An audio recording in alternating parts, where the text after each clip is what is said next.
The night the chef left, she just wanted to clean the kitchen, but she ended up serving a dinner fit for a king and changing the way the man who once despised her looked at her, because sometimes all it takes is one chance, and the taste of courage can silence the whole world. Parta. The early morning air in Austin carried the scent of magnolias from the Garden of Mercy house, but for 25-year-old Sarah Miller, it smelled like despair. Her trembling fingers struggled to keep the tray of medication steady as she walked down the hallway of the orphanage where she had grown up and to which she had returned as a nurse after losing her job at the private hospital. Sarah possessed a quiet beauty that seemed to apologize for its own existence. Her fair skin contrasted with her long brown hair, which she always wore pulled back in a practical ponytail, and her green eyes, a legacy from a grandmother she never knew, held a deep sadness she had learned to hide behind gentle smiles. She was barely 5'3", but there was something about her presence that made the children run to her for comfort. That March morning, everything changed. Sister Mary, the director of the orphanage, was waiting for her in her office with an expression Sarah had learned to fear since childhood. "Sarah, my child, I have difficult news," the nun began, her wrinkled hands nervously fiddling with her rosary. "The state has decided to close Mercy House. The funds have run out and we can no longer keep you employed." The words fell on Sarah like stones. The orphanage was the only home she had ever known. She had been born here, abandoned on the doorstep just days old, with a note that simply said, "Take care of my little girl, I can't." She had grown up within these walls, had studied nursing thanks to scholarships secured by the sisters, and had returned to give back some of what she had received. "How much time do we have?" she asked in a broken voice. 2 weeks. The children will be transferred to other institutions. You will have to find your own way." Sarah left the office on shaky legs. She went to the small garden where she used to sit with the children and read stories. There, under the oak tree she had watched grow since her childhood, she allowed herself to cry for the first time in years. Not for herself, but for the little ones who would also lose their home. "Why am I always the one left over?" she whispered to the wind, her tears dampening the dry earth. That afternoon, while organizing her few belongings, she found the old shoebox where she kept her treasures, a few photos with the children, thank you letters from families who had adopted, and the only memento of her biological mother, a small silver ring with a turquoise stone that had arrived with her at the orphanage. Desperation led her to make a decision she would have never considered. She answered a classified ad she had seen in the newspaper. Private nurse wanted for in-home care. Generous salary. Absolute discretion required. The address led her to the Hills, the most exclusive neighborhood in Austin. 3 days later, Sarah stood before the imposing wrought-iron gates of the St. James Mansion, a 2-story colonial-style building surrounded by gardens that looked like something out of a European postcard. Her hands were sweating as she waited for someone to answer the bell. The door was opened by an older woman, elegantly dressed in a grey tailored suit, her silver hair perfectly coiffed, and a stern expression that sized Sarah up from head to toe in seconds. "Are you the nurse?" she asked in a sharp voice. "Yes, ma'am, Sarah Miller," she replied, trying to sound more confident than she felt. "I'm Hope Evans, the housekeeper. Follow me." The inside of the house was even more impressive than the outside. Mahogany furniture, Persian rugs, crystal chandeliers and works of art that Sarah had only seen in books. Her cheap shoes echoed on the marble floor, announcing her presence like an intrusion. "Your job will be to care for Mr. Edward St. James," Hope explained as they climbed a staircase worthy of a palace. "He is 78 years old, suffered a heart attack 3 months ago, and needs constant care. His son, Mr. Andrew, handles all family matters, but he travels a lot for business." They stopped in front of a carved wooden door. "Mr. Edward can be difficult. He has fired 4 nurses in 2 months. I hope you have more patience." Sarah entered the room and found a man of robust build despite his age, with completely white hair and blue eyes that shone with equal parts intelligence and mischief. He was sitting in a wheelchair next to a window overlooking the garden. "Another nurse?" he grumbled, without turning to look at her. "I bet she won't last a week." "Good morning, Mr. St. James. I'm Sarah Miller," she said with the soft but firm voice she had developed working with scared children. Edward looked at her for the first time, and Sarah noticed how his eyes studied her with curiosity. "At least this one doesn't look like she'll run off at the first shout," he muttered. "All right, Nurse Miller, but I'm warning you, I don't like falsely cheerful people, unsolicited advice, or being spoken to as if I were a child." "Understood, sir," Sarah replied. "Could you show me your medication schedule?" The first few days were a silent battlefield. Edward seemed determined to make her quit with biting comments, impossible demands, and constant mood swings, but Sarah had grown up in an orphanage where survival depended on patience and understanding that hostility often hid fear. One afternoon, while helping him with his rehabilitation exercises, Edward broke down emotionally. "Do you know what the worst part of getting old is, nurse?" he asked her in a broken voice. "It's not the failing body, it's the loneliness. My wife died 5 years ago. My friends are all dead or in nursing homes, and my son is so busy managing the empire I built that he has no time for the old man who created it." Sarah set aside professional protocol and sat in the chair next to him. "My grandmother used to say that loneliness isn't measured by the number of people around us, but by how many of those people truly know us," she said softly. "Maybe your son is so busy trying to be worthy of you that he's forgotten to simply be your son." Edward looked at her with surprise, as if it were the first time in months that someone had spoken to him like a human being and not a patient. "Do you have family, nurse?" "No, sir. I grew up in an orphanage. But there I learned that family isn't always blood, but the people who choose to stay when things get tough." From that moment on, something changed between them. Edward stopped seeing her as just another employee and began to treat her like the granddaughter he never had. He told her stories of his youth, of how he had built his construction company from scratch, of his wife Mary Ann, and the love of his life she had been. Sarah, for her part, found in Edward the grandfather she had never known. She read to him in the afternoons, played chess with him, and almost always lost, and listened with genuine interest when he talked about his philanthropic projects. It was during one of those rainy April afternoons that she met Andrew St. James. Sarah was in the garden, picking the flowers Edward had asked for to put in his room's vase, when she heard the roar of a powerful engine approaching on the gravel path. A black Mercedes-Benz stopped in front of the main entrance, and from it emerged the most imposing man Sarah had ever seen. Andrew St. James, 32 years old, was the living definition of success. Tall, with an athletic build maintained through iron discipline, fair skin that spoke of generations of privilege, and blue eyes inherited from his father that had the intensity of someone accustomed to the world bending to his will. He wore an Italian suit that probably cost more than Sarah had earned in her entire life, and his black hair was perfectly styled. He walked with the confidence of someone born to command, with precise movements and a presence that filled any space. Even from a distance, Sarah could feel the aura of power that surrounded him, like a second skin. What she couldn't see from that distance was the deep fatigue in his eyes, the weight of the responsibilities he carried on his shoulders, or the loneliness he had learned to hide behind a mask of absolute control. Andrew was heading towards the entrance when he noticed the young woman in the garden. He stopped in his tracks. There was something in the way she moved among the flowers, with a natural grace that contrasted with the modest clothes she wore, that immediately caught his attention. Sarah looked up, and their eyes met for the first time. Time seemed to stand still. She felt as if an electric current ran through her from head to toe, while he experienced something he hadn't felt in years, genuine curiosity about another person. "Who are you?" Andrew asked, his deep voice laden with authority but also with bewilderment. "Sarah Miller, sir. I'm your father's nurse," she replied, trying to control the tremor in her voice. "The nurse?" he repeated, raising an eyebrow. "Hope told me she had hired someone new, but she didn't mention that." He stopped, unable to finish the sentence. She hadn't mentioned that she was beautiful in a way that took his breath away, or that she had green eyes that seemed to hold secrets, or that her mere presence had achieved something that 4 previous nurses had not, making his father smile again. "How is my father?" he finally asked, regaining his composure. "Much better, sir. His vital signs have stabilized, and he has started walking short distances with support. But more importantly, I think he's regaining his will to live." Andrew studied her more closely. There was something about this woman that intrigued him. She hadn't thrown herself at him with flirtations as many women did when they found out who he was. She hadn't tried to impress him with credentials or references. She had simply answered his question with direct honesty and held his gaze without intimidation. "I'm glad to hear that," he said. "Excuse me, but I must go inside. My father is waiting for me." As he walked away towards the house, Andrew couldn't help but turn back one more time to look at her. Sarah had returned to her flowers, but he noticed the slight blush on her cheeks that betrayed she had also felt something in that encounter. That night, during dinner with his father, Edward couldn't resist the urge to pry. "I saw you met Sarah," he said casually as he cut his fish. "The nurse?"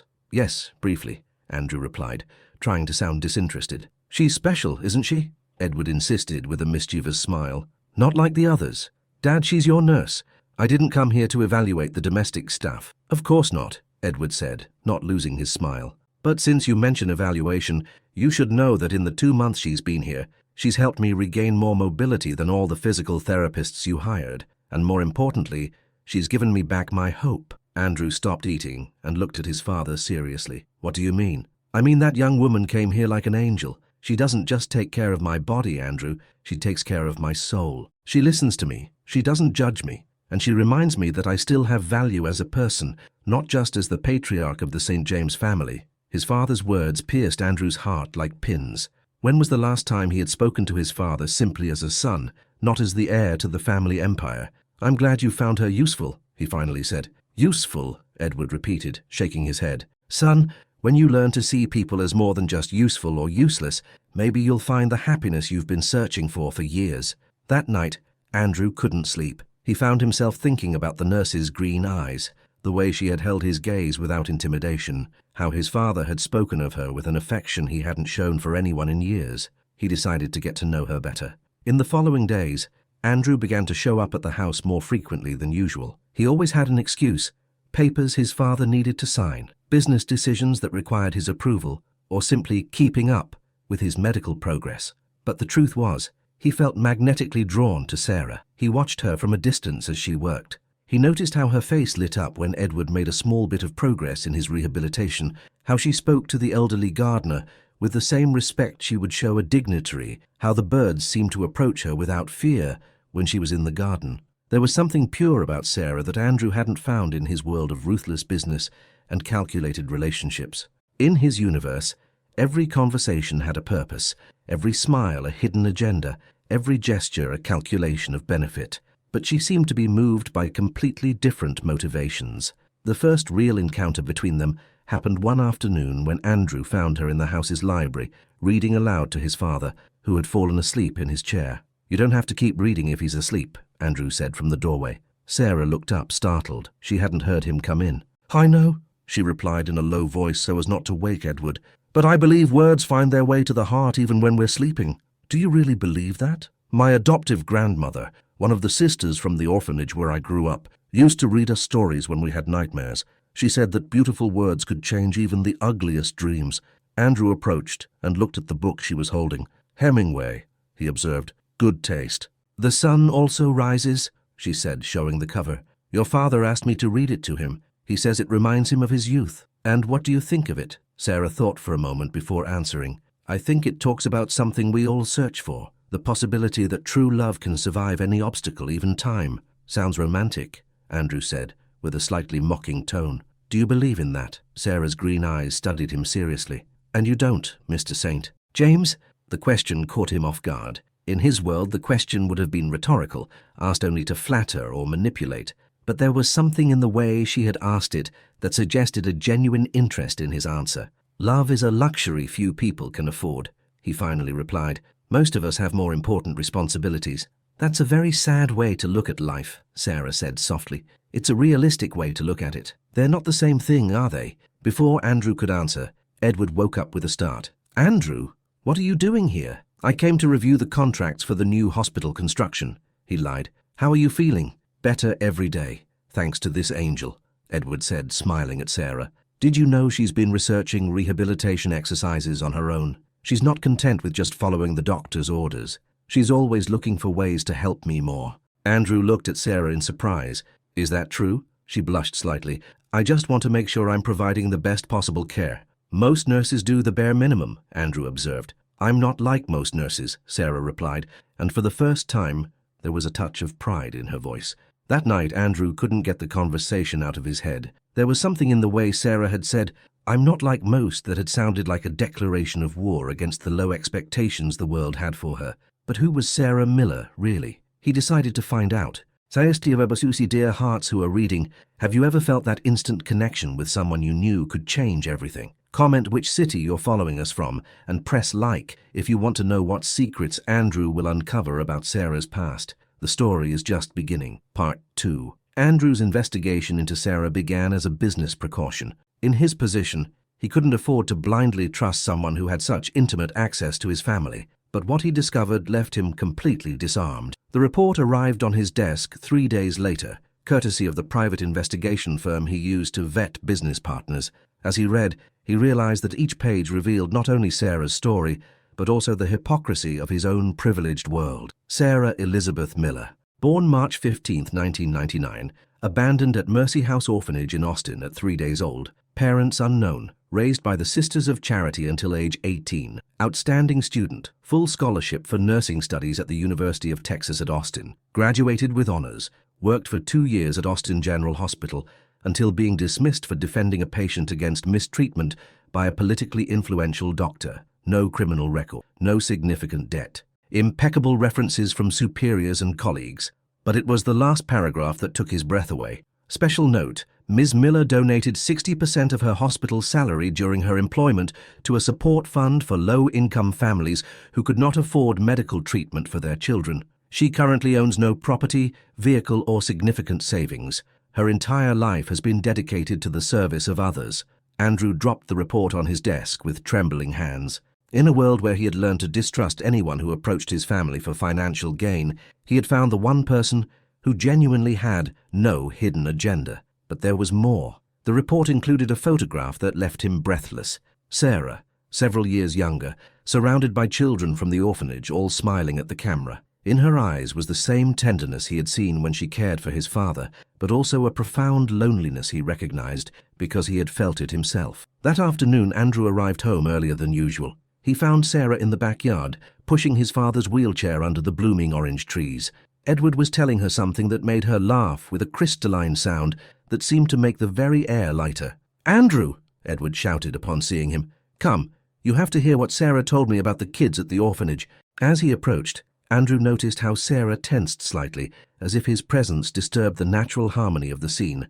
"What story is that?" he asked, trying to sound casual. "Sarah was telling me about the day one of the boys, a little 6-year-old named Michael, decided he wanted to cook for the sisters," Edward began, his eyes sparkling with amusement. "How did it end, my dear?" Sarah looked nervously between father and son before continuing. "Well, Michael had seen Sister Rose prepare jello, so he decided to surprise us. But he confused the powdered soap with the sugar," she recounted, a soft smile gracing her face. "When the sisters tasted his special surprise, bubbles started coming out of their mouths." Edward burst into laughter, a sound Andrew hadn't heard in years. "But here comes the best part," Edward continued. "Tell him how you handled the situation." Sarah blushed slightly. "Well, all the other kids were scared because they thought Michael would get into terrible trouble. So I told them that Michael had invented a new game, who can make the biggest bubbles. We turned the whole situation into a bubble party in the yard. And the sisters played along," Edward added with pride. "Instead of punishing the boy, they celebrated his creativity." Andrew looked at Sarah with an expression she couldn't decipher. "That was very clever of you," he finally said. "Children need to feel safe to explore the world," she replied. "If we punish every mistake, they learn to be afraid of trying new things. And you were never afraid of trying new things?" The question carried a weight that all three of them felt immediately. Sarah took a moment to answer. "I think when you have nothing to lose, it's easier to be brave," she finally said. "Or maybe when you have nothing to lose, you don't realize how brave you're being," Andrew replied. Their eyes met and held for a moment that seemed to last an eternity. Edward watched the exchange with a knowing smile. "I think it's time for this old man to take his afternoon medicine," he announced, breaking the moment. "Andrew, why don't you walk Sarah back to the house? My legs aren't hurting so much today." It was an obvious lie. Edward needed help walking even the shortest distances, but both Andrew and Sarah understood it was his subtle way of giving them time alone. They walked towards the house in a silence that wasn't uncomfortable, but was charged with unacknowledged tension. It was Andrew who finally spoke. "Can I ask you something personal?" Sarah nodded, though her posture tensed slightly. "Do you miss the orphanage?" The question took her by surprise. She had expected something about her job or her relationship with his father. "Every day," she admitted. "It was my home. The sisters, the children, they were my family." "Why did you leave?" Sarah stopped under the porch of the entrance, turning to look at him directly. "Do you really want to know, or are you just making polite conversation?" The direct honesty of the question disarmed him completely. "I really want to know," he answered, surprised by his own sincerity. "The state cut the funding. The orphanage is going to close. The sisters are trying to find places for the children in other institutions, but..." Her voice broke slightly. "Michael, the boy with the bubbles, is 8 now. Families don't want to adopt older children. He'll probably spend the rest of his childhood being transferred from one place to another. And you couldn't do anything to stop it?" What could I do? She asked with a bitter laugh. I'm just a nurse with no money, no connections, no power. In the real world, that doesn't count for anything. In the real world, in your world, Mr. St. James, in the world where the decisions that affect hundreds of children are made in offices that people like me will never have access to. There was a hardness in her voice that Andrew hadn't heard before, but also a deep sadness that touched his heart. And what will you do when my father no longer needs care? I don't know, she admitted. I guess I'll look for another job, somewhere else, taking care of someone else.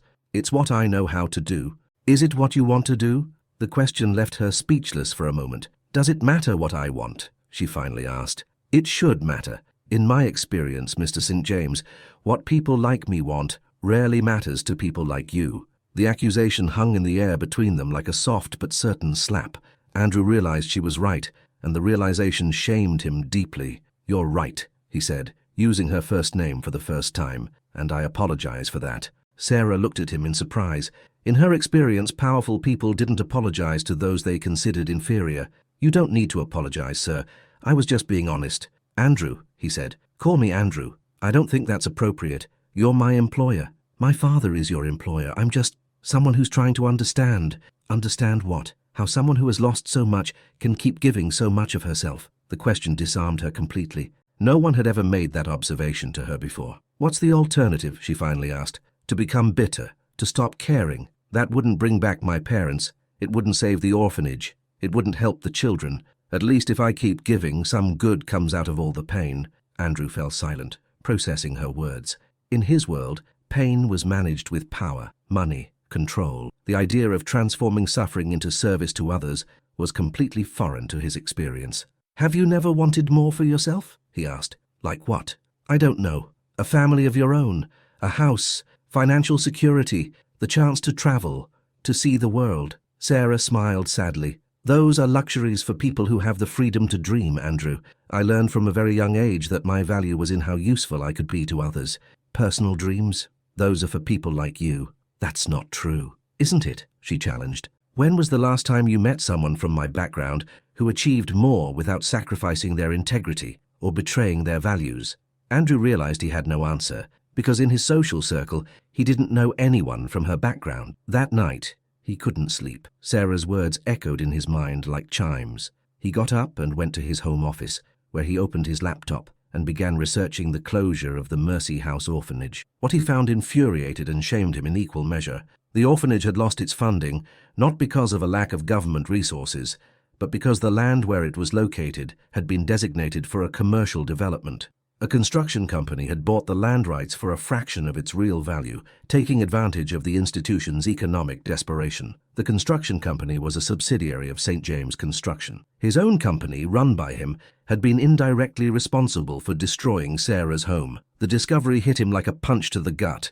Without knowing it, he had been part of the system that had torn Sarah from the only home she had ever known, that had condemned children like Michael to uncertainty, that had separated the sisters from their life's work. He spent the rest of the night awake, pacing his room, feeling the weight of a guilt he didn't know how to handle. The next morning, he arrived at his father's house with dark circles under his eyes and a steely determination. He found Sarah in the kitchen, preparing Edward's special breakfast, oatmeal with fresh fruit and honey, exactly as the doctor had recommended. "Good morning," she said without looking up. "Your father is in the garden. I told him you were coming to see him. Sarah, I need to talk to you." Something in his tone made her look up. Her green eyes studied him with concern. "Is something wrong? Do you know the name of the company that bought your orphanage's land?" The question made her freeze. The wooden spoon in her hand hovered over the bowl of oatmeal. "Why do you ask? Please, just answer." Sarah placed the spoon on the counter with trembling hands. "St. James Construction," she said in a low voice. "Why?" Andrew closed his eyes, feeling as if he had just received confirmation of a death sentence. "Because it's my company," he finally said. The silence that followed was deafening. Sarah looked at him with a mixture of shock, betrayal, and something that might have been disgust. "Your company," she repeated, as if she couldn't process the words. "I didn't know," he hurried to explain. "I have dozens of projects in development, supervisors who handle land acquisitions. I never knew that you had destroyed the lives of 50 children to build another shopping mall," she finished, her voice sharp. "Sarah, please." "Please what?"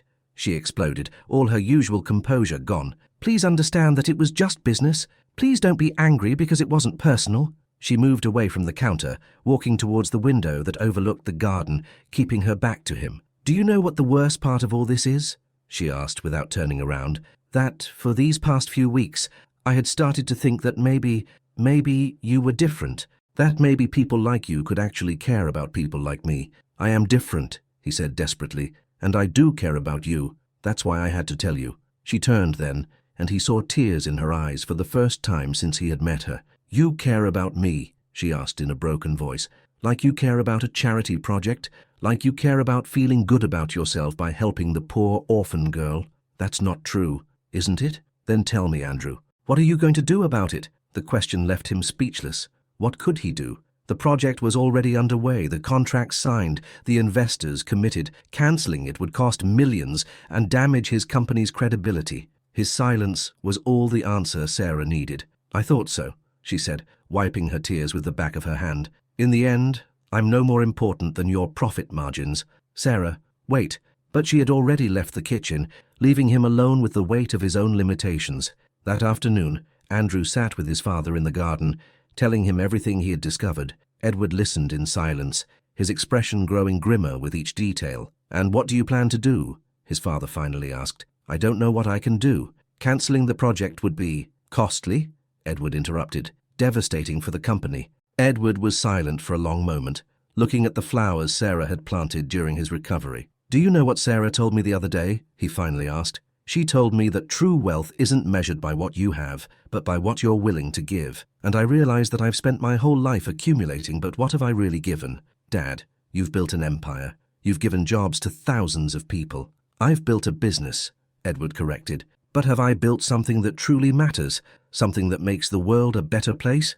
Andrew looked at his father in surprise. He had never heard him question the value of what they had built together. "That girl," Edward continued, "has lost everything she had, yet she continues to give love, care, hope. We have everything we could possibly need, but what are we giving?" "Are you suggesting I cancel the project?" "I'm suggesting you decide what kind of man you want to be," Edward replied firmly. "The kind of man who hides behind excuses about costs and profit margins, or the kind of man who is worthy of the love of a woman like Sarah." That evening, Sarah didn't come to dinner, as was her custom. Hope told him she had asked to have her meal in her room, claiming a headache.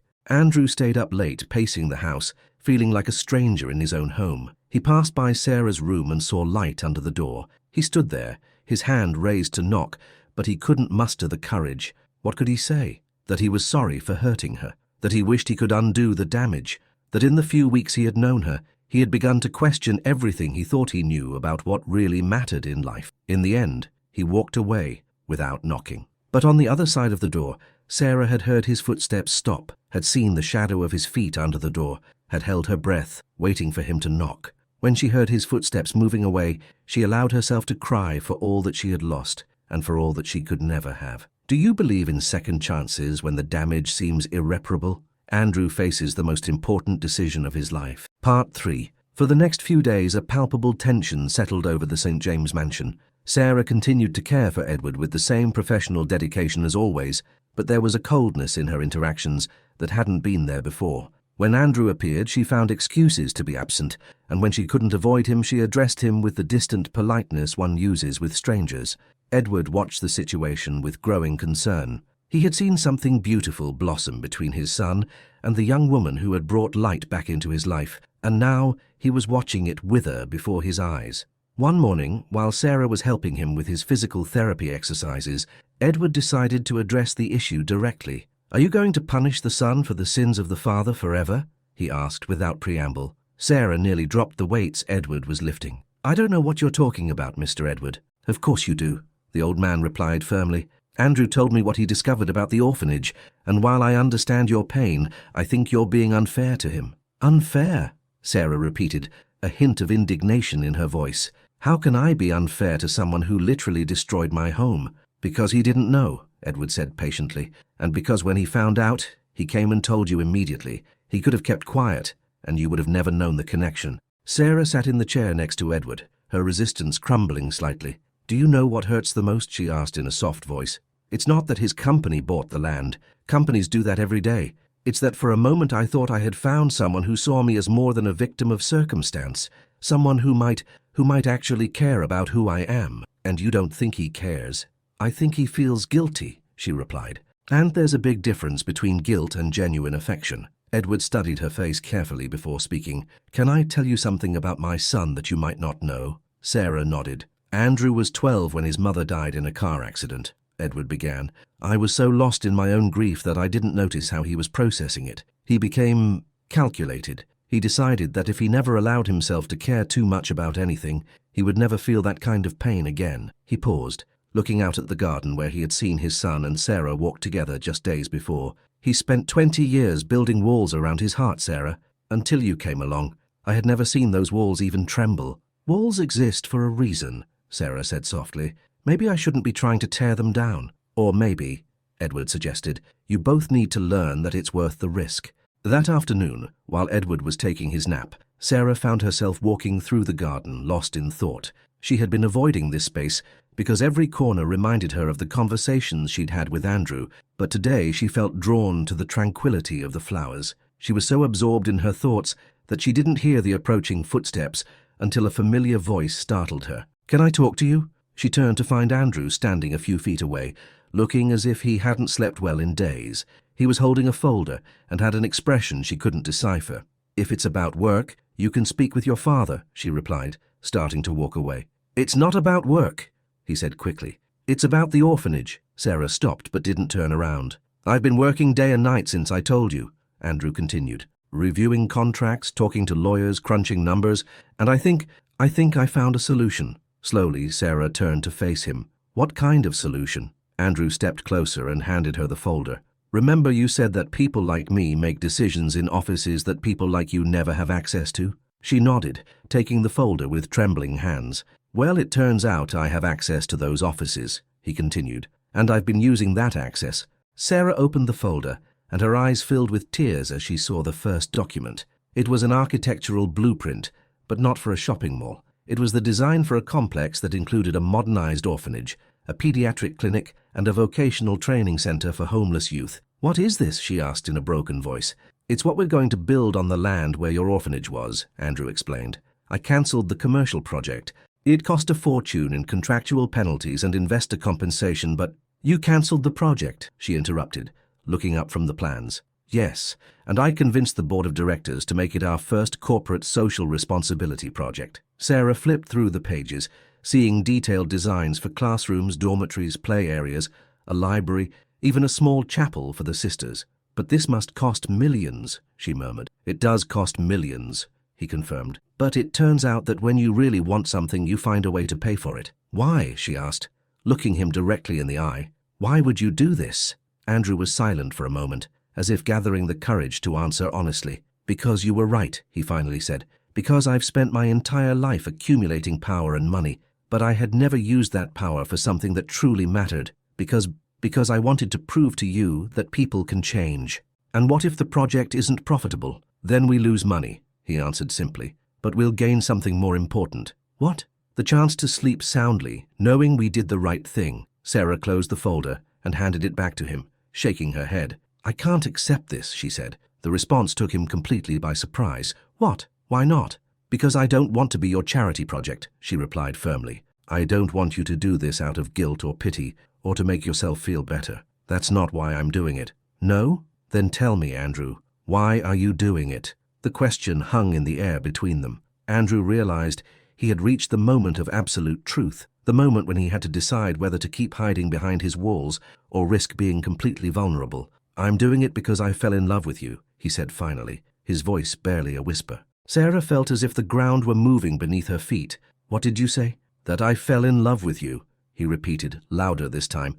I fell in love with your strength, your compassion, the way you see goodness in the world even after everything you've lost. I fell in love with how you make my father laugh, how the birds come close to you in the garden, the way you say my name when you forget to keep your distance. Sarah stared at him with wide eyes, as if seeing him for the first time. I fell in love with you before I knew about the orphanage, he continued. And when I found out, I realized I had to choose between protecting my business or protecting what I felt for you. And for the first time in my life, I chose my heart over logic. Andrew, I know we come from different worlds, he interrupted. I know there are 1,000 reasons why this can't work. But I also know that since you came into my life, everything has changed. The way I see success, the way I think about the future, even the way I see myself. Sarah remained silent for so long that Andrew began to think he had made a terrible mistake by confessing. Do you know what's the strangest part of all this? She finally asked. What? That I fell in love with you too, she admitted, her voice trembling but firm. And it scares me more than anything I've ever felt in my life. Andrew's heart skipped a beat. Why does it scare you?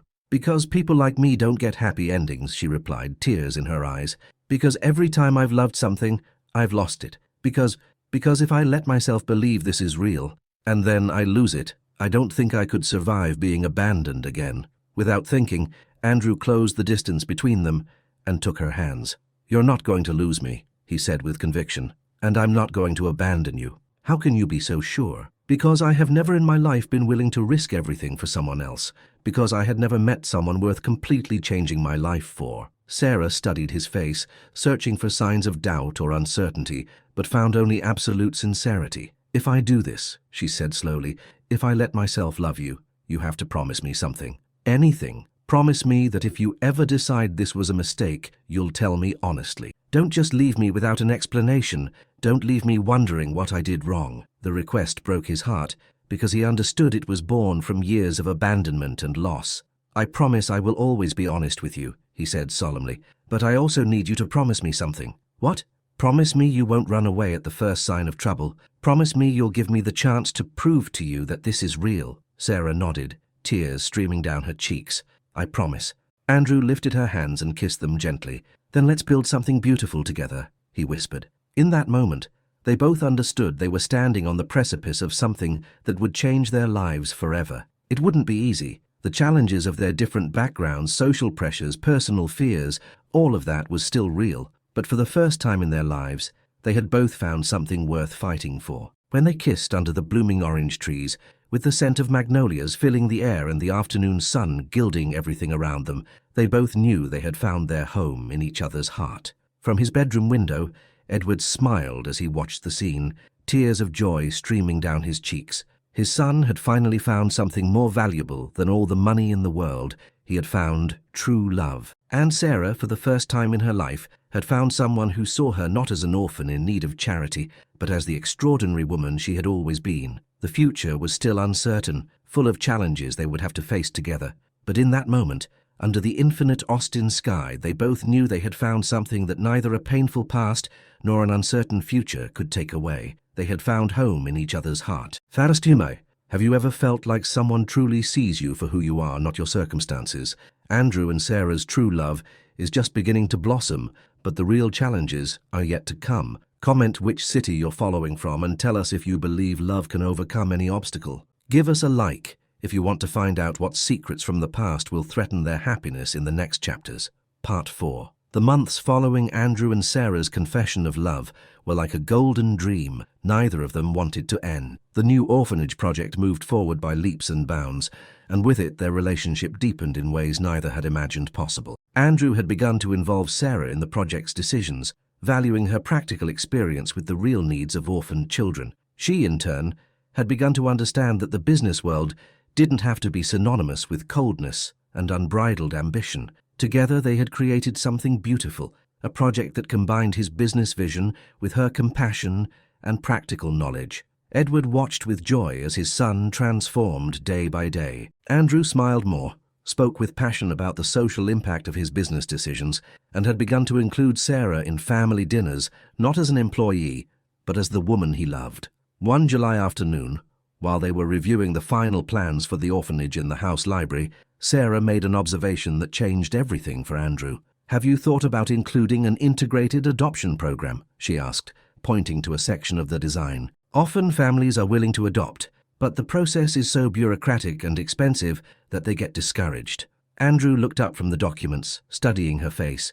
Is this personal for you? He asked softly. Sarah blushed slightly. Over all these months they had talked about many things, but she still kept some aspects of her past as secrets too painful to share. Every child in an orphanage dreams of being adopted, she answered evasively. Even when they grow up and understand it's unlikely, the hope never completely goes away. Did you dream of that too? The question struck a chord so deep that Sarah felt as if the air had been knocked out of her lungs. She stood up abruptly from the table and walked to the window. "Sarah," Andrew said gently, approaching her, "you don't have to talk about it if you don't want to." "It's not that I don't want to," she murmured. "It's just, there are things about my past I prefer to keep buried." Andrew placed his hands gently on her shoulders. "Do you know what I've learned in these months with you?" he said. "That the secrets we keep to protect ourselves often end up hurting us more than the truth." Sarah turned to look at him, and he saw tears in her eyes. "When I was 8 years old," she began in a trembling voice, "a couple came to the orphanage looking for a girl to adopt. They chose me. I spent 3 months visiting them on weekends, getting to know their house, starting to call them Mum and Dad." Andrew felt a knot forming in his stomach, sensing the story would not have a happy ending. "What happened?" "The woman got pregnant," Sarah continued, tears now streaming freely. "And when their biological baby was born, they didn't want me anymore. They returned me to the orphanage as if I were a purchase that had lost its value." Andrew's heart broke for the 8-year-old girl who had been returned like a defective object. "Sarah, that experience taught me something," she interrupted. "It taught me that I will always be the temporary option, the one who serves until something better comes along, and for years I've lived my life preparing to be replaced." "Is that why you're afraid of our relationship?" She nodded, unable to speak. Andrew held her tightly, feeling the fragility of her wounded heart. "Listen to me carefully," he whispered in her ear. "You are not a temporary option. You are not a replacement. You are the definitive choice I have made for my life, and nothing, absolutely nothing, is going to change that." At that moment, they both heard the sound of the front door opening forcefully, followed by raised voices. Andrew frowned. He wasn't expecting visitors. "Mr. Andrew," Hope called from the foyer, her voice filled with tension. "You have visitors." Andrew and Sarah headed to the main living room, where they found a scene neither had anticipated. 2 elegantly dressed women stood waiting by the fireplace, and the tension in the air was palpable. The first was Isabella Morrison, 28, daughter of one of the most powerful families in Texas. Tall, slender, with the kind of beauty that graces magazine covers, perfectly styled blonde hair, and a dress that probably cost more than Sarah's annual salary. She was the woman Andrew had been in a 2-year relationship with, which had ended 8 months ago. At her side was her mother, Patricia Morrison, a woman of 55 whose presence exuded social power and ancestral money. Both women studied Sarah from head to toe with an assessment that was clearly hostile. "Andrew, darling," Isabella said with a smile that didn't reach her eyes, "I hope you don't mind that we came without calling." "Isabella," he replied, his voice notably cold. "What are you doing here?" "I came to talk to you about us," she answered, completely ignoring Sarah's presence. "I think we made a mistake ending our relationship." Patricia Morrison stepped forward. "Andrew, dear, we've heard troubling rumors about your Newman associations," she said, her gaze drifting scornfully toward Sarah. "We hope you understand that the decisions you make affect not only your reputation, but that of your family and your company." Sarah felt as if she had been slapped. In a single sentence, Patricia had managed to reduce her to a problematic association that threatened Andrew's reputation. "Mrs. Morrison," Andrew said in a dangerously low voice, "I'm going to ask you to moderate your tone and your implications." "Implications," Patricia replied with an artificial laugh. "Andrew, let's be realistic. You need a wife who can walk beside you in your world. Someone who understands the social responsibilities of your position, not a—" "Don't finish that sentence," Andrew interrupted with absolute authority. Isabella decided to take a different tack. "Andrew, my love, I know you're going through a rebellious phase," she said in a honeyed voice, "but think about our future. Think about the children we could have, the life we could build. Our families have known each other for generations. It's the perfect match." Sarah listened to the entire conversation, feeling like a spectator at her own humiliation. Everything they had said was technically true. She didn't belong in their world. She didn't understand the social complexities of high society. She didn't have the connections or refined upbringing a woman in Andrew's position would need. "You know what?" Sarah said suddenly, her voice surprisingly firm. "You're right." Andrew turned to her in shock. "What?" "You're right," she repeated, looking directly at Isabella and Patricia. "I don't belong in your world. I don't know how to behave at charity galas or business dinners. I don't have social connections or a family trust fund." Isabella smiled triumphantly, thinking she had won. "But," Sarah continued, her voice growing stronger, "there's something I have that you don't, and never will." "And what is that?" Patricia asked with disdain. "Andrew's heart," Sarah answered simply. "And unlike you, I don't want it for his money. his status, or the connections he can give me. I want him for the man he is when no one else is watching, for his kindness, for his capacity to change, for the way he treats his father with genuine respect. She turned to Andrew. But maybe they're right about one thing, she continued.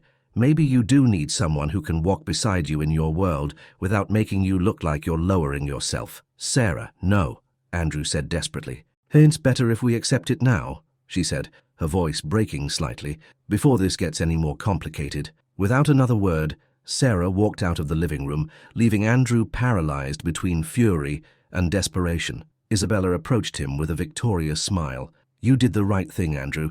Now we can— Get out! Andrew roared with a force that made both women recoil.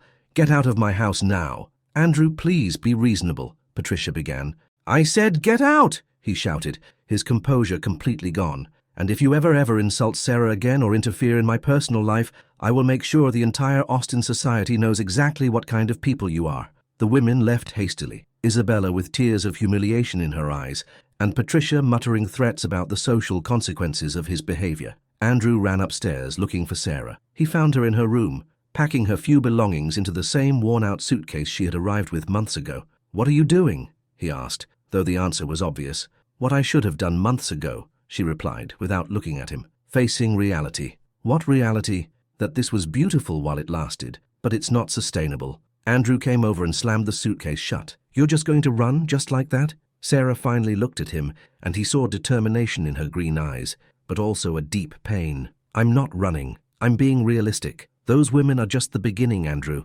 There will be more like them. Your social circle, your business partners, even some of your employees, everyone is going to question your relationship with me. And I will face them all, he said firmly. For how long? She asked him. For how long will you want to fight those battles? What's going to happen when you get tired of having to defend your choice to be with me? That's not going to happen. Andrew, she said softly, taking his face in her hands. I love you. I love you more than I thought it was possible to love someone. But precisely because I love you, I can't let you sacrifice your entire world for me. You are my world, he replied desperately. No, I'm not. Your world is much bigger than me. It's your company, it's your family's legacy, it's the responsibility you have to hundreds of employees. And I'm just a complication in all of that. You're the best part of all of it. Sarah smiled sadly. Maybe. But sometimes the best parts aren't the ones we get to keep. She stood on her tiptoes and kissed him gently, pouring all her love and pain into that one kiss. Take care of your father, she whispered against his lips, and finish the orphanage. The children need it. Sorry, Sarah, please. But she had already taken her suitcase and was heading for the door. If you really love me, she said without turning back, don't follow me. Andrew stood paralyzed, watching the love of his life walk away from him. All his instincts screamed at him to run after her, to convince her to stay, to fight for what they had. But her words echoed in his mind. If you really love me, don't follow me. Was this love, letting her go because she believed it was what was best for him, or was it cowardice disguised as sacrifice? As he heard the sound of the taxi driving away down the gravel path, Andrew realized he had just lost the most valuable thing he had ever had in his life, and for the first time since his mother's death, he allowed himself to cry. That night, Edward found his son in the garden, sitting under the orange trees, where he had seen his first kiss with Sarah. Andrew had a lost look in his eyes and a half-empty bottle of whiskey beside him. Are you going to sit there feeling sorry for yourself, or are you going to go find her?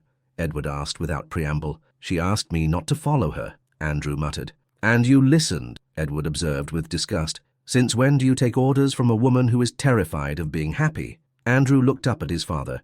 What do you mean? I mean, Sarah is so scared of being abandoned again that she'd rather abandon you first. It's a defense mechanism, son, and you let her get away with it. She was right about everything she said. Was she? Edward sat down heavily in the chair next to his son. Tell me, Andrew, have you been happier in these months with Sarah, or in all the years before her? With her, he admitted without hesitation. Have you been a better man with her in your life? Yes. Have you found a purpose and meaning in your work that you never had before? Yes. Then explain to me why the hell you're sitting here drinking, instead of fighting for the woman who has made you discover who you really want to be. Andrew fell silent, processing his father's words. Dad, the world we live in— To hell with the world we live in, Edward exploded. Do you know what your mother told me before she died? Andrew sat up straight. His father rarely spoke of his mother. She told me, Edward, don't let our son become a man who has everything except love. Money and power are wonderful, but they don't hold you at night when you're scared. The words hit Andrew like a punch to the gut. Son, your mother and I built this empire to give you options, not to make you its prisoner. If you have to choose between keeping the approval of people like the Morrisons or keeping the love of an extraordinary woman, is that really a difficult choice? Andrew looked toward the house where Sarah no longer was, where her laughter would no longer fill the halls, where her presence would no longer make everything feel like home.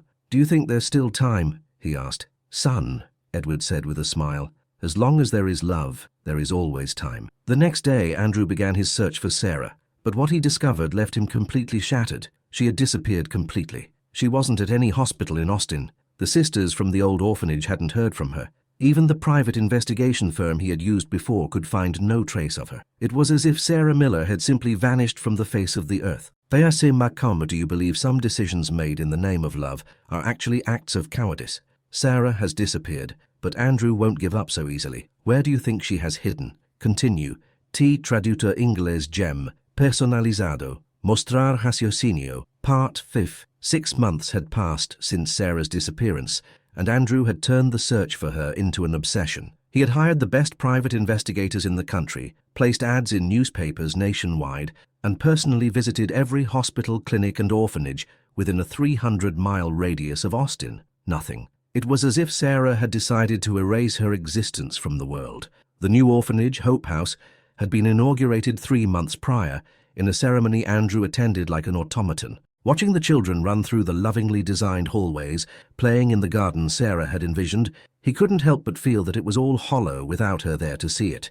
Edward watched with growing concern as his son consumed himself. Andrew had lost weight, had permanent dark circles under his eyes, and had developed an almost sick obsession with finding Sarah that was affecting his mental health. One January afternoon, as Andrew reviewed the investigators' reports for the umpteenth time, Edward made a decision that would change everything. You need to stop, he told his son, entering the office without knocking. I can't stop, Andrew replied, without looking up from the documents. She's out there somewhere, I have to find her.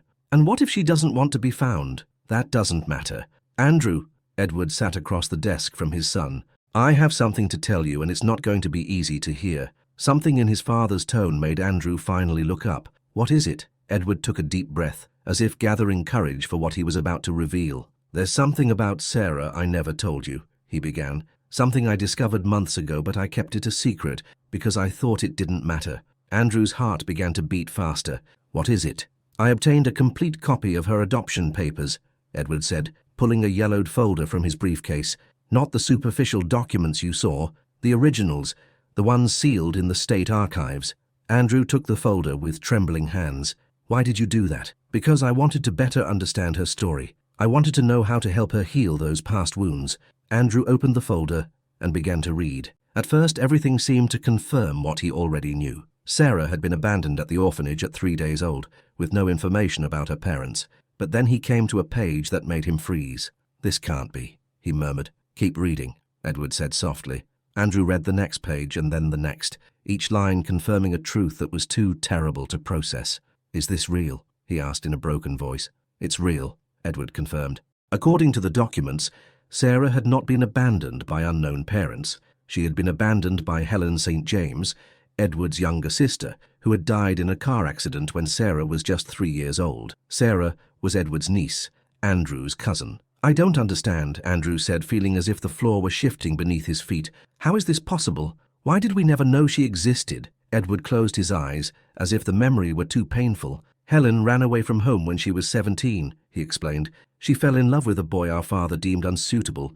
Your grandfather disinherited her, forbade her from coming home, and forbade all of us from having any contact with her.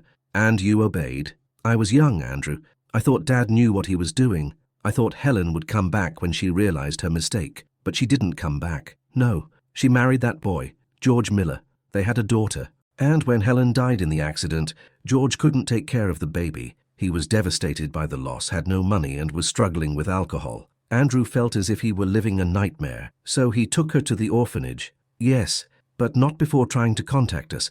George came to the house, asked for help for the child. He said Helen had always hoped to reconcile with the family one day. And what did you do? Edward covered his face with his hands. I threw him out. I told him Helen had made her choice when she left the family and that we weren't responsible for the consequences. The silence that followed was deafening. Andrew stared at the documents, unable to fully process what he was reading. Sarah spent her whole life believing she was an orphan with no family, he finally said, when all this time she had family. She had us. Yes. When did you realize who she was? The moment I saw her, Edward admitted. She has Helen's eyes, the same smile, the same nervous gestures. And you said nothing. What could I say? Edward exploded. Hello, Sarah, I'm your great-uncle, but I abandoned you when you were a baby because I was too proud to admit my father was wrong. Andrew stood abruptly, walking to the window. This explains why she felt so comfortable here, he murmured. Why she connected so naturally with you. She was family. She was our family, Edward corrected. A family we abandoned twice. First as a baby and then when she ran from us 6 months ago. I have to find her, Andrew said, turning to his father. I have to tell her the truth. What truth? Edward asked bitterly. That she fell in love with her cousin. That the family she was always searching for was there all along, but we were too cowardly to acknowledge her. The realization hit Andrew like a freight train. He hadn't just lost the love of his life. He had lost the love of his life who turned out to be his family. Does that mean? It means your relationship with her is impossible, Edward finished. Not because you come from different worlds, but because you share blood.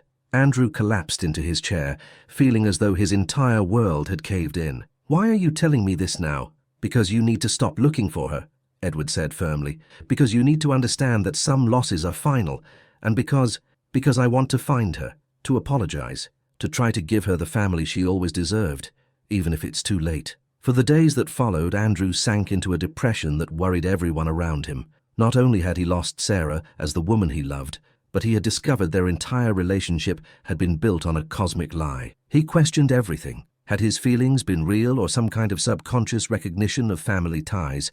Had her feelings for him been genuine?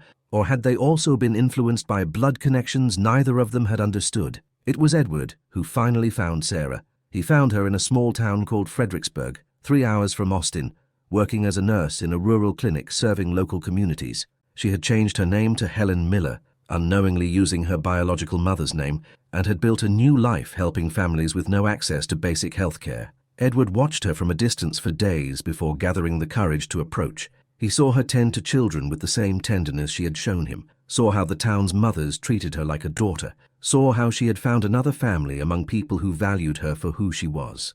When he finally approached her, Sarah was in the small garden behind the clinic, cultivating medicinal herbs under the afternoon sun. Hello, Helen, he said softly. Sarah turned and froze when she saw him. Mr. Edward, she whispered. How did you find me? With great difficulty, he replied, and with a lot of help. Is Andrew? No, he interrupted quickly. Andrew doesn't know you're here. I came alone. Sarah relaxed slightly, but her posture remained defensive. Why? Edward studied her for a moment, seeing his sister Helen in every gesture, every expression. Because I need to tell you the truth about who you really are, he finally said. I know who I am, she replied firmly. I'm Helen Miller, a nurse at the San Francisco clinic. I'm not Sarah anymore. But you're more than that, Edward insisted. Much more. Over the next hour, Edward told her the whole story. He told her about Helen St. James, his younger sister, who had been disowned for love. He told her about George Miller, her father, who had desperately tried to get help for his daughter after his wife's death. He explained the cowardice and pride that had led the family to abandon her twice. Sarah listened in silence, her face a kaleidoscope of emotions. Shock, pain, anger, and finally a deep sadness. So all these years, she finally said, when I wondered why my parents had abandoned me, when I felt alone in the world, when I believed I had no one, you were there. My family was there. Yes, Edward admitted, tears streaming down his cheeks. And there is no apology for what we did. There is no justification for the pain we caused you. Does Andrew know? He does now. And that's why he didn't come with you? Edward nodded. Because we're family, Sarah murmured, finally understanding why Edward had come alone. Yes. Sarah was silent for a long time, processing all the information. Do you know what's the saddest part of all this? She finally asked. What? That I finally found true love, and it turns out to be impossible for reasons completely out of my control. Edward didn't know what to say to that devastating truth. Is he okay? Sarah asked softly. No, Edward answered honestly. He's destroyed. He's been looking for you for months, but now that he knows the truth, he can move on, she finished. He can find someone appropriate, get married, have children, live the life he's supposed to live. And you? Sarah looked toward the clinic where she had found purpose and peace. "I'll keep doing what I've always done," she said, "caring for others, healing what I can heal, making the world a little better each day." "Can you forgive us?" Edward asked. Sarah looked at him for a long moment. "I already have," she finally said. "I forgave you before I knew I needed to forgive you, because I learned a long time ago that holding a grudge only hurts me. But can you consider coming back? Not as what you were to Andrew, but as family, as my grand niece." Sarah smiled sadly. "Mr. Edward, I've found peace here. I've found purpose. And I've learned that family isn't always the blood you share, but the people who choose to stay with you when things get tough. We want to stay with you now. Now that you know who I am," she observed. "But you loved me before you knew I was family. That has to count for something, right?" Edward realized she was right. Both he and Andrew had loved Sarah for who she was, not for her family connections. "What do you want me to tell Andrew?" he asked. Sarah thought carefully before answering. "Tell him I love him, that I will always love him, but that sometimes love means letting go. And what if he can't let go? Then you need to help him," she replied firmly, "because he deserves to be happy, even if that happiness can't include me." That night, Edward returned to Austin with a heavy heart. He had found his grandniece, he had been forgiven for his past mistakes, but he had lost the chance to have a real family relationship with her, and now he had to face the most difficult task of all, convincing his son to let go of the one true love of his life. "So as to make ton publicize when fate plays its cruelest card, how do you find the strength to move on? The most devastating secret has been revealed, but the story isn't over yet. Sometimes happy endings require the most painful sacrifices." Part 6. 2 years had passed since Edward found Sarah in Fredericksburg. During that time, Andrew had tried to move on with his life, but every day was a constant battle against memories and a pain that seemed unwilling to heal. He had expanded the company's social projects, building more orphanages, funding rural clinics, and establishing scholarship programs for underprivileged youth. It was as if, unable to save his own love story, he had decided to save as many others as possible. Edward watched his son with a mixture of pride and worry. Andrew had become a more compassionate, more socially conscious, more human man, but he had also become more solitary, rejecting any attempt at romance, dedicating himself completely to work as an escape from the pain. One March morning, exactly 2 years after Sarah had disappeared from their lives, Edward received a call that would change everything. "Mr. St. James," said the female voice on the other end of the line. "This is Dr. Carmen Ruiz from the San Francisco Clinic in Fredericksburg." Edward's heart immediately sped up. "Did something happen to Helen?" he asked, using the name Sarah had adopted. "I'm afraid so," the doctor replied in a grave voice. "Helen is in the hospital in critical condition. There was an accident." Edward didn't wait to hear more details. He hung up the phone, grabbed his keys, and drove directly to Fredericksburg at a speed that would have been reckless for a man his age. He found her in the intensive care unit of the small regional hospital. Sarah lay unconscious, connected to multiple machines with bandages covering most of her body. As Dr. Ruiz explained, there had been a landslide in one of the mountain communities she regularly visited to provide medical care. Sarah had been trapped under the rubble while trying to rescue a child. "She saved the boy," the doctor told him, "but she suffered severe internal injuries. We've done everything we can, but what? She needs a specialized surgery we can't perform here. She needs to be transferred to a city hospital with better resources. But the cost? Money is not an issue," Edward interrupted immediately. "What does she need?" 3 hours later, Sarah was being transported by medical helicopter to St. David's Medical Center in Austin, one of the best private hospitals in the state. Edward had arranged everything: the transport, the best surgeons, a private suite, whatever was necessary. But he hadn't called Andrew. The surgery lasted 8 hours. Edward spent every minute of that wait questioning whether he was doing the right thing by not informing his son. Did he have the right to make that decision? But he also knew that if Andrew found out and Sarah didn't survive, the pain could completely destroy him. When the chief surgeon finally came out of the operating room, Edward stood up immediately. "How is she?" "The surgery was successful," the doctor replied, "but the next 48 hours will be critical. There is neurological damage that we are still evaluating. We can't guarantee—" "What can't you guarantee?" "That she will wake up," the doctor admitted gently. "And if she does, we don't know what level of recovery she will be able to achieve." Edward sat down heavily in a waiting room chair, feeling as if he had aged 10 years in a day. For the next 24 hours, Edward didn't leave Sarah's side. He spoke to her constantly, told her stories of his sister Helen, apologized over and over, and begged her to wake up. It was on the second night that Sarah finally opened her eyes. "Grandpa?" she whispered in a hoarse voice. Edward felt as if his heart would explode with relief and joy. "I'm here, my girl," he said, carefully taking her hand. "I'm here. The boy is fine," he reassured her. "You saved him." Sarah closed her eyes for a moment, and Edward feared she had lost consciousness again. But when she opened them, tears were streaming down her cheeks. "You called me Grandpa," he murmured, his voice thick with emotion. "Because that's what you are," she replied. "You're my grandpa who loves me, who is proud of me, and who will never abandon me again." "Andrew, he doesn't know you're here," Edward admitted. "Good," she whispered. "It's better this way." "Why?" "Because he's already suffered enough because of me." Over the following days, as Sarah slowly recovered, Edward wrestled with his conscience. He knew he had to tell Andrew, but he also knew that doing so would open wounds that had barely begun to heal. It was Sarah who made the decision for him. "I want to see him," she told him one afternoon, when she had regained enough strength to sit up in bed. "Are you sure? I have something to tell him. Something I should have said 2 years ago." Edward called Andrew that night, simply telling him he needed to come to the hospital immediately. He gave no further details, but something in his father's voice told Andrew it was urgent. When Andrew walked into the hospital room and saw Sarah in the bed, he froze in the doorway. For a moment he thought he was hallucinating. The months of obsessive searching, the sleepless nights, the constant despair, it had all taken a toll on his mental health. "Hello, Andrew," Sarah said softly. "It's not real," he murmured. "You're not here." "I am here," she confirmed. "Come closer." With hesitant steps, Andrew approached the bed. When he was close enough to touch her, to confirm she wasn't an illusion, he collapsed into the chair beside her and began to cry. "I thought you were dead," he sobbed.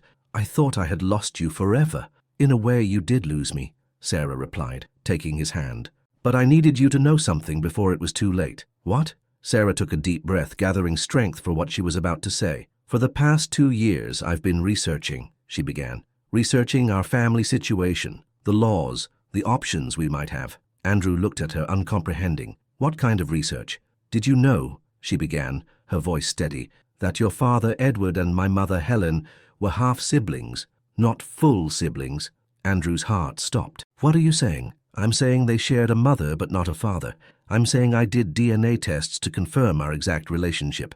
I'm saying I discovered that while we are family, we're not as closely related as we thought." Sarah pulled a folder of documents from the table beside her bed. "That makes us second cousins, Andrew, not first cousins. According to the law, we can get married. According to genetics, our children would have no elevated risk of hereditary problems. According to my heart, I never stopped loving you." "Why didn't you tell me this 2 years ago?" Andrew asked, his voice thick with emotion. "Because I needed to be sure. Because I didn't want to give you false hope. And because I needed us both to have time to be certain that what we felt was real, not just a reaction to it being forbidden." "And you're sure now?" Sarah smiled, the first truly happy smile she'd had in 2 years. "I'm sure that I love you, Andrew St. James. I'm sure that I want to spend the rest of my life with you. I'm sure that I want to build a family with you, raise children with you, grow old with you. Even knowing we come from the same family?" "Especially knowing we come from the same family," she replied, "because that means we already know we can love each other unconditionally." Andrew leaned forward and kissed her gently, pouring 2 years of pain, hope, and love into that kiss.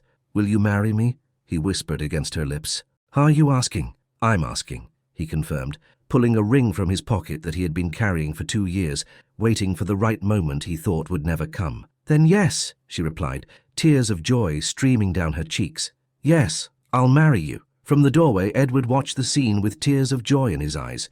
His sister Helen would have been so happy to see her daughter find true love. His wife Mary Ann would have adored Sarah like the daughter they never had. And he finally, after years of guilt and remorse, had found redemption in his children's love. Epilogue. 5 years later, Hope House resonated with the laughter of children and the sound of footsteps running down the halls.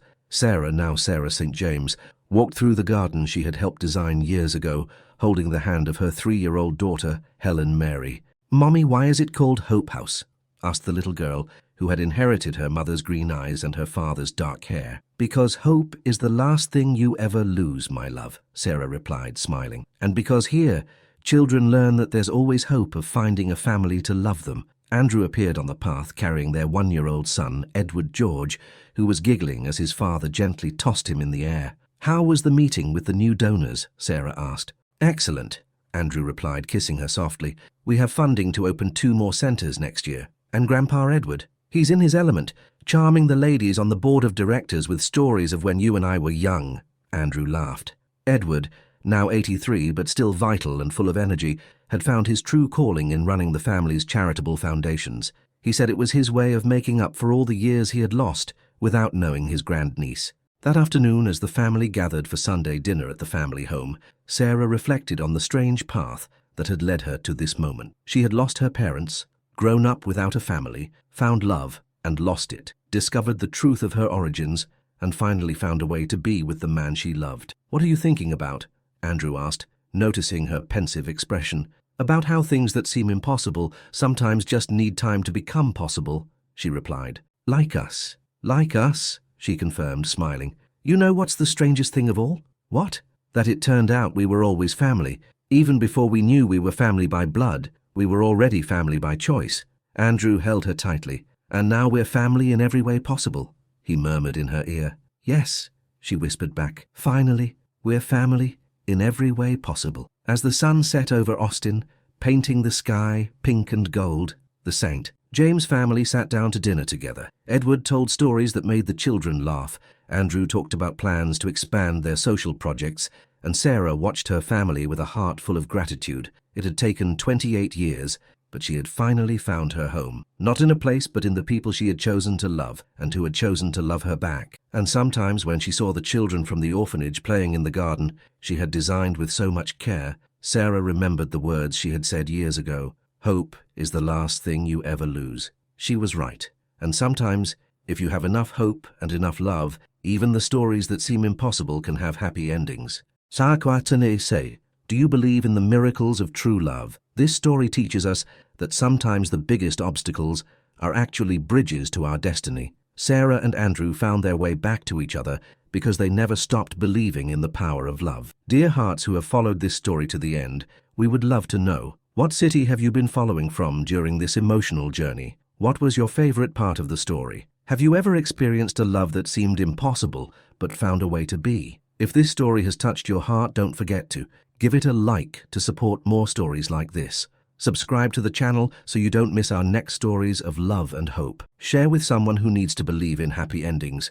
Suggest ideas for new stories you'd like to hear. Always remember, true love always finds a way. Sometimes it takes time, sometimes it requires sacrifices, but if it's real, it always finds a way. Until the next story, dear hearts.